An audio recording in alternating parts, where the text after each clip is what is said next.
Hello students, welcome to my channel literature ज्ञान। जैसे कि हम पिछले वीडियो में पढ़ चुके हैं, वल्लभाचार्य द्वारा चलाया गया पुष्टि मार्ग उनके पुत्र विठल दास से विकसित हुआ। इन्हें अष्टसखा भी कहा जाता है। इन कवियों में 4 शिष्य महाप्रभु वल्लभाचार्य के थे और 4 विठल दास के थे। महाकवि सूरदास और नंददास हम पढ़ चुके हैं। आज हम इसको कंप्लीट करेंगे। तीसरे हैं कृष्णदास।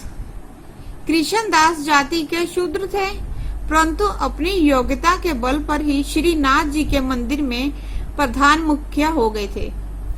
ये भी श्री वल्लभाचार्य के शिष्य थे। इन्हें भी अन्य कृष्ण भक्त कवियों के समान राधा कृष्ण के प्रेम को लेकर श्रृंगार रस के पद गाए हैं, किंतु ये पद सूरदास और नंददास की रचनाओं के सामने अत्यंत साधारण प्रतीत होते हैं। इनके द्वारा रचित ग्रंथ भ्रमर गीत और प्रेम तत्व निरूपण आदि मिलते हैं।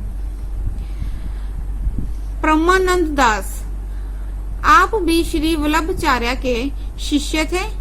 आप कनौजी ब्राह्मण थे। आचार्य जी इनके पदों को सुनकर मंत्रमुग्ध हो जाते थे।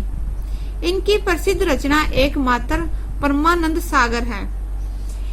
इसमें 835 के लगभग पद हैं। इन पदों की भाषा ब्रज भाषा है, जो कि अत्यंत सरस और कोमल है। कुंभन दास, ये श्री वल्लभाचार्य के शिष्य थे। कुंभन दास मस्तमौला और विरक्त अर्थात साधु प्रवृत्ति के भक्त कवि थे। इन्हें कृष्ण भक्ति के सिवा किसी मान की इच्छा नहीं थी। इनके पदों से इनकी निर्बलता, निरहिता और स्पष्टवादिता का परिचय मिलता है। इनका कोई काव्य नहीं मिलता, केवल फुटकल पद प्राप्त होते हैं। ये पद श्री कृष्ण की बाल लीलाओं और प्रेम लीलाओं से ही संबंधित हैं। चतुर्भुज दास, ये कुंभन दास के पुत्र तथा गोस्वामी विठल दास के शिष्य थे। इनकी 3 पुस्तकें और कुछ फुटकल पद प्राप्त होते हैं। इनके काव्य में भक्ति भावना और श्रृंगार की अच्छी छटा दिखाई देती है। इनकी भाषा और कविता साधारण कोटि की है। छीज स्वामी, ये मथुरा के संपन्न पंडित थे। इनका बीरबल से घनिष्ठ संबंध था। यह पहले बहुत उद्दंड थे, किंतु बाद में स्वामी विठल दास जी से दीक्षा लेकर निम्र और शांत स्वभाव के भक्त हो गए थे। इनकी कोई रचना नहीं मिलती, केवल फुटकल पद मिलते हैं। इनके पदों में श्रृंगार के अतिरिक्त प्रेम भाव का भी सुंदर वर्णन हुआ है। गोस्वामी गोविंद स्वामी, ये भी गुस्साई विठल दास के शिष्य थे। ये विरक्त होकर वृंदावन में रहने लगे और विठल दास के संपर्क में आने पर कृष्ण लीलाओं का गान करने लगे। यह उच्च कोटि के संगीतज्ञ थे। कहते हैं कि तानसेन भी इनके गीतों को सुनने आया करते थे। इनकी कोई बड़ी रचना प्राप्त नहीं हुई, केवल फुटकल पद ही मिलते हैं। इस प्रकार अष्टछाप कवि का हिंदी साहित्य में अत्यंत महत्वपूर्ण स्थान है।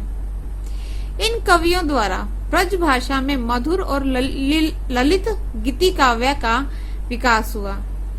इन कवियों की रचनाओं में प्रौढ़ और परिमार्जित भाषा के दर्शन होते हैं। इस प्रकार हिंदी साहित्य को अष्टछाप के कवियों की अनुपम देन है।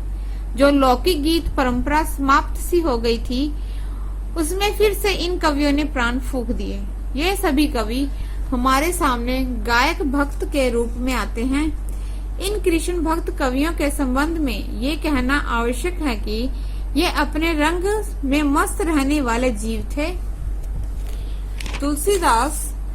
तुलसीदास जी की तरह लोक संग्रह का भाव इनमें नहीं था। डॉक्टर गोविंद राम शर्मा गीति काव्य की जो धारा विद्यापति, नामदेव और कबीर की रचनाओं से में प्रवाहित हुई, उसका चरम विकास इन अष्टछाप कवियों की रचनाओं से में दृष्टिगत होता है। धन्यवाद।